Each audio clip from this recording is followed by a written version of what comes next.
Hi, I'm Sara Chana, and today we're going to go on a medicinal herb walk through the city. We're also going to go foraging. So how did I find herbs in a city? In my last class of herbal medicine, my teacher said, if you want to heal a person, just see what grows around their house. So everyone in the class was oohing and ahhing and was so excited because they lived in these gorgeous neighborhoods. I went up to my teacher after class and said, "Excuse me, I live in a city. What grows in a city? We got a lot of concrete, we got a lot of cars, we got fire escapes and apartment buildings, but not a lot of herbs growing." And she looked at me and said, "All you got to do is pick up your field guide, walk around your neighborhood, and you'll be surprised at what you're going to see." So that's what we're going to do now. But when you're in a city, you got to make sure that you first have on your perfect foraging boots. Then you got to make sure you have your foraging manicure. And you got to make sure you have the perfect foraging sunglasses. So let's go. Right here is dandelion. Let's talk about the herb dandelion. I do a lot of healing for women and babies, and this is an herb that's fabulous for both. The dandelion leaves are used often in tincture form, used for bloating and swelling after you give birth. It's also used for urinary tract infections. The leaves are completely edible in the early spring, high in vitamin C and a lot of antioxidants. We also tincture the root and use it. And what I like very much are these gorgeous flowers. You can make a dandelion oil, which is used for muscle pain. It's used often for deep massage, and it also can help with skin tags. We also have, growing right behind it, an herb called mugwort. Mugwort's a beautiful herb, easily identified because it has its silver backing. Mugwort is used with stomach indigestion. It's also used to help regulate a woman's cycle. And they also say that it helps you in decision making because it helps you realize your priorities if you drink the tea every day. So over here I see growing one of my favorite all-time plants, which is a plant called plantain. I want to preface here by saying that I would not use the herbs that we see growing in the city directly. I would use them from a cleaner source, but they're here to let us know that they're available to us. And if we have problems, we need to know that if plantain is growing in our area, it's there to help us heal. Plantain is considered the green band-aid. If you're out in the wilderness and you cut yourself, and even our open cut that's bleeding, you take the plantain leaf, you crunch it down with your fingernails. They also say that you can chew the leaf, but again, you'd have to be in a clean environment. Put it over your wound and it will not get infected. Plantain is also for bug bites. If your child gets a mosquito bite, you can get some of the juice out of the plant and put it over the bug bite. We also use it for digestive disorders, and we also use it for different lung problems. What's interesting to me is that no matter what kind of weather patterns we're having, the herbs still grow in the right time that they're supposed to. Whether we have an early spring or a late spring, whether we have a freezing cold winter or a mild winter, turn around at the exact dates and these herbs start popping up all over our inner cities, no matter what, smog, dirt, dust, garbage, they still grow for us. Shepherd's purse is one of my favorites also. It's got a very short life, so you have to tincture this herb, which means put it in a liquid base very, very quickly. This is used for women's staining problems. This is used for excess bleeding, and it's used for children that get chronic bloody noses. Right now is the perfect time to tincture this. We've got the little seeds, which are in these beautiful little heart-shaped pockets, hence the name shepherd's purse. And it's flowering at this time. Midwives used to carry this in their bags because they could always stop bleeding with a good, strong batch of shepherd's purse.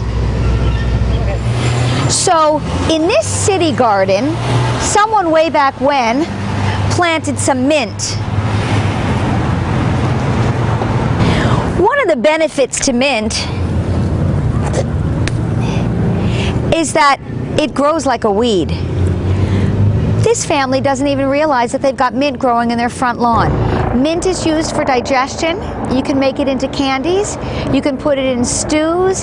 You can put this in almost anything to have that great minty taste. And look what's growing right here. Through the cracks and through the concrete in our city is a plant called sorrel. It's got a heart shape. They say that sorrel is very good for the heart. It's high in vitamin C. You can add it to salads and you can eat it directly the way that it is. But again, in the city, I suggest we don't eat our herbal plants. We just look at them and learn about them. Over here, it looks like this is just wild weeds growing. But as we learned before, there's dandelion, completely edible and medicinal. Over here is our shepherd's purse, and over here are our onions. If you pull them out of the ground, look what's growing. A completely edible onion. It smells just wonderful. I could right now, if we were hungry and had nothing to eat, we could make a dandelion salad. We could put some mint in it for flavoring. We could cut up our onions and we would be totally full and satisfied and get all the vitamins and antioxidants we needed for this meal. Even inside our drain pipes, we have gorgeous medicinal plants growing. Look at our dandelion. Shepherd's purse is so resilient, and somehow, even through concrete, our shepherd's purse is growing for us. And through the concrete slabs, once again, we have even more herbs. We have our mugwort, which we learned about before. We've got our sorrel, which is high in vitamin C. And we have a different kind of plantain. The first one we learned about was called common plantain, and this one is called narrow leaf plantain.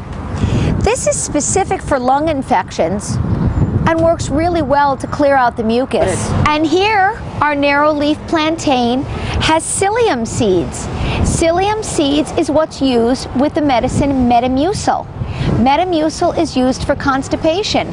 So right here we can take care of your lungs and your constipation. So here we have one of the most special herbs that grow in our cities, and it's called violets.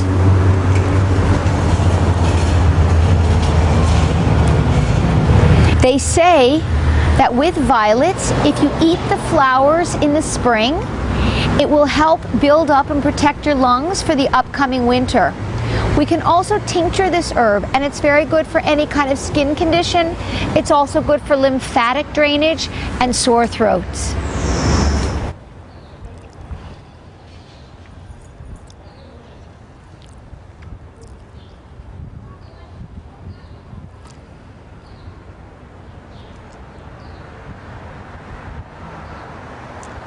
And the last plant we're going to learn about today to conclude our medicinal herbal weed walk is a plant called mullein.